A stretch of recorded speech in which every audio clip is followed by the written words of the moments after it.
Selamat sejahtera, nama saya Yap Pei Shi, nombor matrik 279473. Rakaman video ini adalah untuk SADN 1033 Malaysian Nationhood Studies Group K.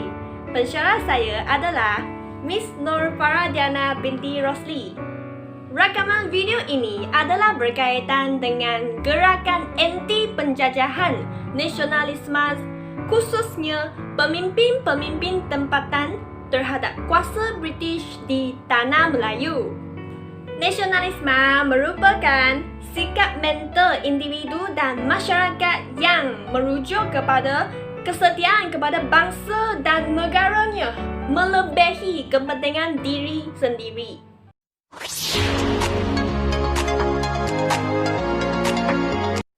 Peristiwa perjuangan pemimpin-pemimpin tempatan terhadap British di Tanah Melayu dimulakan dengan perjuangan di Nanning oleh penghulu Daud Said sejak tahun 1831 sehingga 1833.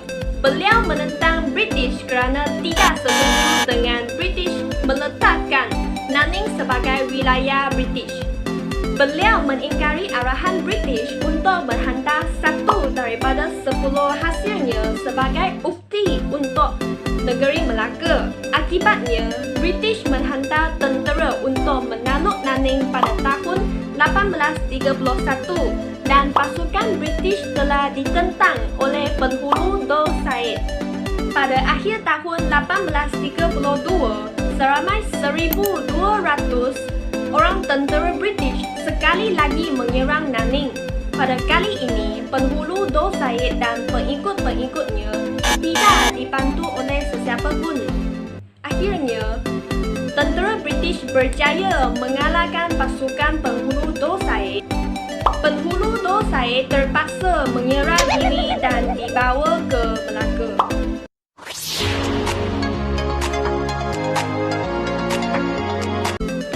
Pada tahun 1842, penentangan terhadap kuasa British di Sarawak telah dilakukan oleh pemimpin-pemimpin tempatan seperti Rentap, Linggir dan Sharif Masaho. Antara sebab penentangan adalah James Brooke yang bergelar Raja Putih Sarawak berusaha untuk menguasai beberapa kawasan pedalaman sehingga menimbulkan bantahan daripada pemimpin tempatan. Mereka enggan menyerahkan daerah mereka menyebabkan James Brooke menyerang daerah-daerah tersebut. Pada tahun 1849, Linggir telah menyerang kapal Nemesis dekat Batang Lupar. Serangan ini merupakan tindak balas terhadap langkah James Brooke dan Kapten Farquhar menghalang pelayaran mereka di Sungai Saribas. Bagaimanapun, Linggir dan pengikutnya tewas dalam pertempuran tersebut. Pada tahun 1853, Rentap menentang James Brooke kerana bertindak menghapuskan orang Iban di Sungai Skrang yang dianggap sebagai lanun. Beliau telah menyerang pasukan James Brooke di Kubu Nangga Skrang bagi menghalang kezaliman James Brooke di daerah tersebut. Rentap dan pengikutnya berjaya mengusir James Brooke, tetapi tentera James Brooke telah bertindak balas dengan membakar kampung orang Iban. Rentap dan pengikutnya berundur ke Bukit Sadok, namun tentera James Brooke berjaya mengalahkan Rentap pada tahun 1861. Rentap terpaksa berundur ke ulu Sungai Entabai dan serangannya semakin lemah. Pada tahun 1857, penentangan orang Melayu di bawah pimpinan Sharif Masaho dan Datuk Patinggi Abdul Ghaffur berlaku kerana mereka menolak penguasaan James Brooke di Sungai Rajang. Hal ini demikian kerana mereka kehilangan kuasa memungut cukai dan pengaruh terhadap penduduk tempatan. Pada tahun 1858, Sharif Masaho telah menyerang kubu James Brooke di Kanowik. Beliau dan Datuk Patinggi Abdul Ghaffur kemudian menyerang James Brooke di Kuching. Bagaimanapun, tentangan mereka gagal.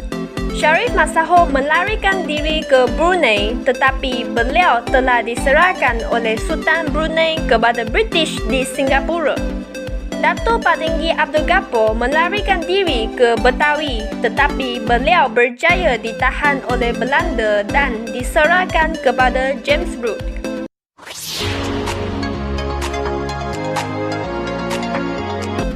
Di Perak, penguasaan British yang didalangi oleh J.W.W. Birch telah ditentang oleh orang tempatan yang dipimpin oleh Datuk Maharaja Lela yang merupakan pembesar ke-8 Perak. Pada 20 Januari tahun 1874, Perjanjian Pangkor telah ditandatangani oleh Sultan Abdullah dan Sir Andrew Clark.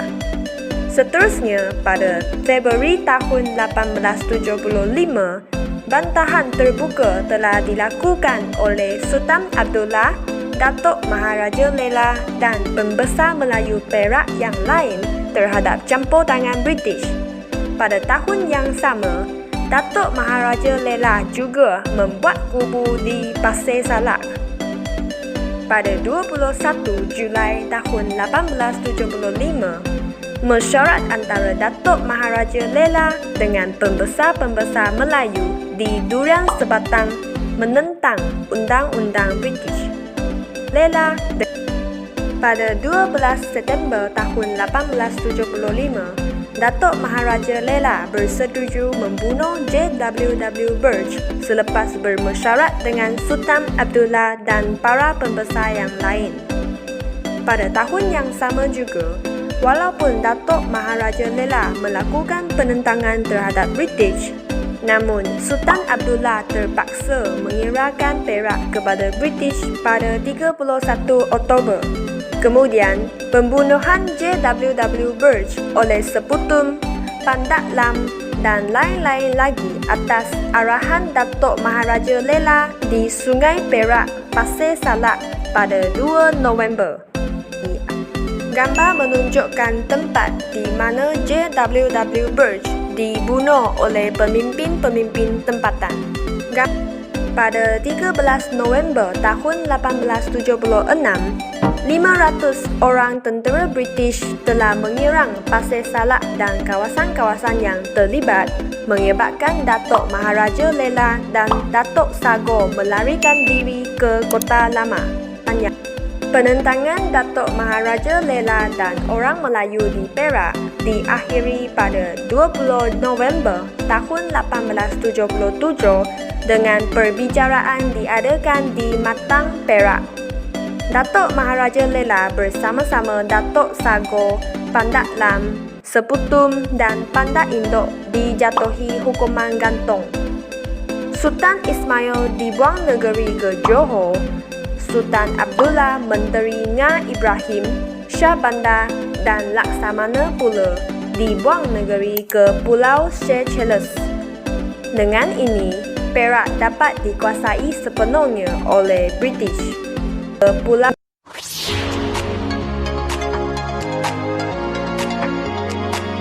Perjanjian di Negeri Sembilan dilakukan oleh Yang Tuan Antar Sri Menanti dan Datuk Shah Bandar Abdullah Tunggal. Beliau enggan menandatangani perjanjian dengan British pada 21 April 1874 dan menentang Datuk Kelana Sheikh Abdul Rahman yang mempelawar British untuk campur tangan dalam pertikaian mereka. Kedua-dua pemimpin tempatan ini berebut kawasan sempadan untuk mengenakan cukai kepada pedagang biji timah dari negeri-negeri selat. British telah membantu Datuk Kelana Sheikh Abdul Rahman untuk menguasai Sungai Ujong. Datuk Shah Bandar Abdullah Tunggal terpaksa berundur ke Selangor. Bagaimanapun, beliau kembali semula ke Sungai Ujong dan menandatangani perjanjian dengan British pada 10 November tahun 1874. Beliau telah meletak jawatan dan berhijrah ke Singapura. Dengan itu, Datuk Kelana Sheikh Abdul Rahman dapat menguasai seluruh sungai ujung tetapi bawah penguasaan British.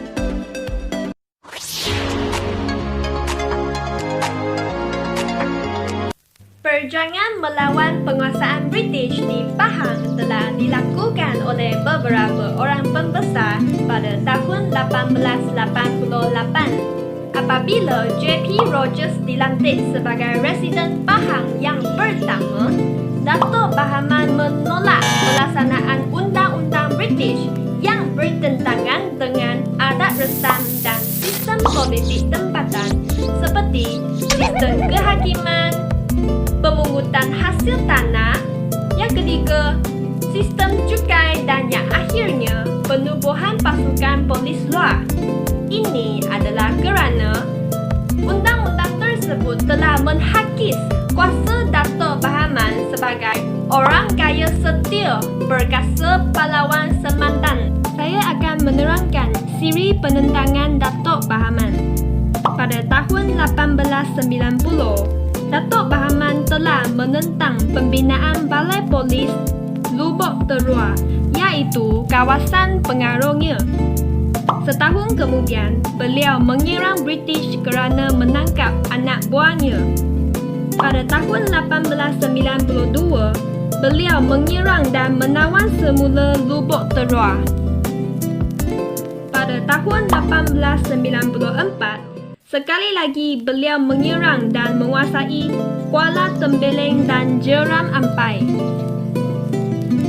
Pada tahun 1895, akibat tekanan British, Datuk Bahaman berundur ke Kelantan.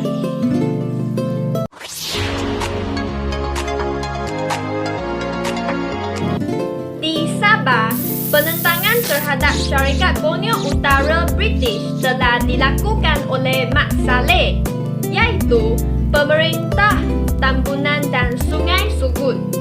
Namun, Syarikat Borneo Utara British telah menduduki kawasan pengaruh Mat Salleh.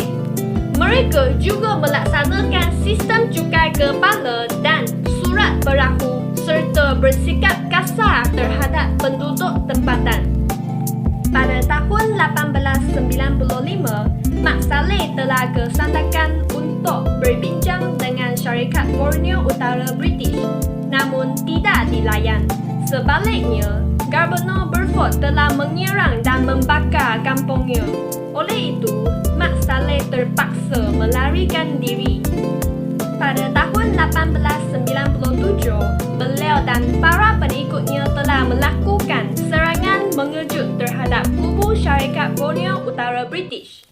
Ekoran itu, Syarikat Borneo Utara British menawarkan pelan damai kepada Mat Salleh, iaitu menyerahkan tambunan kepadanya. Namun, Syarikat Borneo Utara British telah mungkir janji dan hal ini telah menyebabkan Mat Salleh sekali lagi menyerang kubu Syarikat Borneo British. Serangan ini telah dibalas oleh pasukan tentera Syarikat Borneo Utara British dengan menyerang kubu Mat Salleh. Beliau akhirnya tewas dan meninggal dunia pada 31 Januari tahun 1900.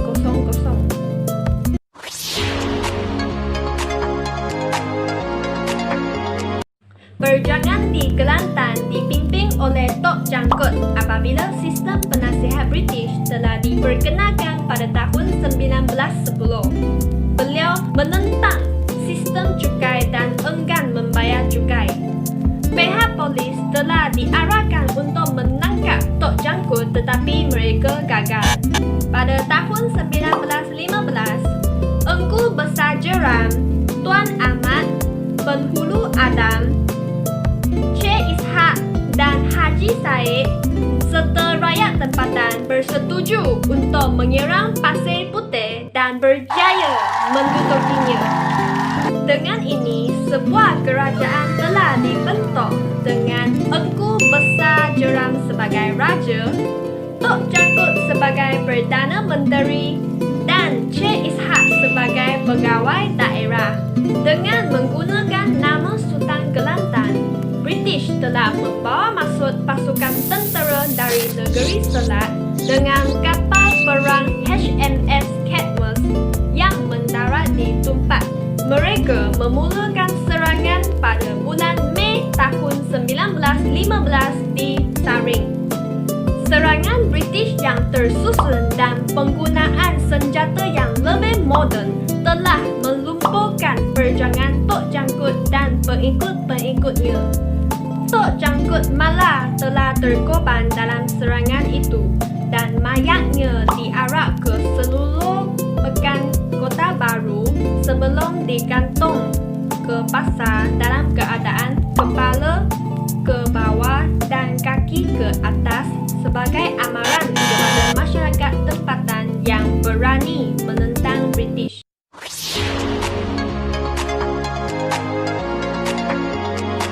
Di Terengganu, Haji Abdul Rahman Limbong menentang British kerana tidak berpuas hati dengan sistem cukai dan undang-undang tanah British yang diperkenalkan kepada orang tempatan.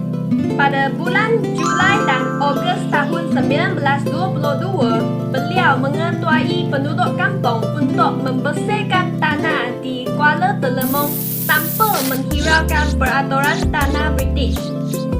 Disebabkan penduduk kampung terlalu marah dengan dasar British, menyebabkan mereka menyerang bangunan kerajaan dengan bersenjata di Kuala Berang dan berjaya mendudukinya.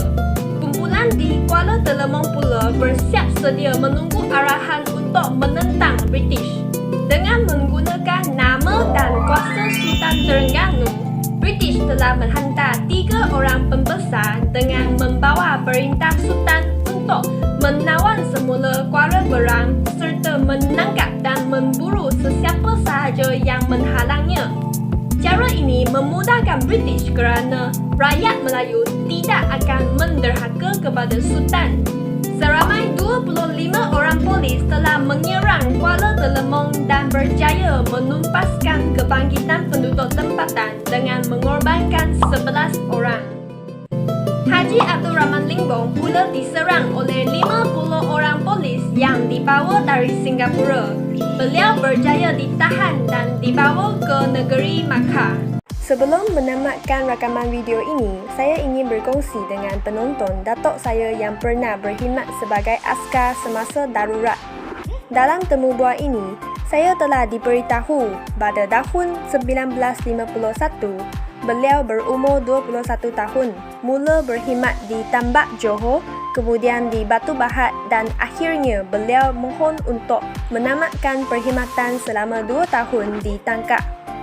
Beliau menceritakan kisah waktu pertempuran dengan komunis di hutan dan juga sebagai penterjemah kepada orang Cina yang kurang faham bahasa Melayu. Yang seronoknya, datuk saya seorang sahaja askar Cina dan majoriti askar Melayu sewaktu beliau berkhidmat. Terima kasih.